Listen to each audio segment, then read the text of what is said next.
তো আসলে কাকা আপনি তো জন্ম থেকেই অন্ধ।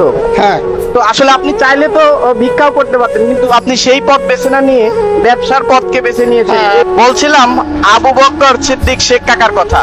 তিনি একজন জন্ম থেকেই অন্ধ।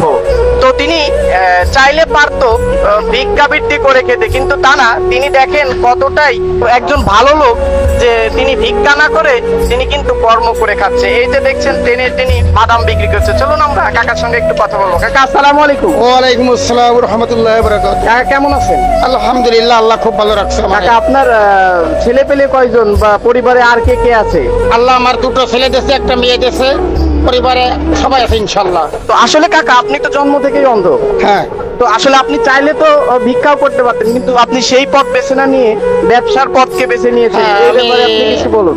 আমি বিক্রি করি লিচু, বাদাম, লজেন্স, চকলেট, পপকর্ন ভাজা বিক্রি করি, এগুলো বিক্রি করি। এতে আল্লাহ আমার উপার্জন করায়, এতে আমার আল্লাহ হুকুমে আল্লাহ আমার খুব ভালো রাখছে। তো কাকার জন্য দোয়া রইল। তিনি একজন সৎ এবং নিঃসন্দেহে খুব ভালো লোক।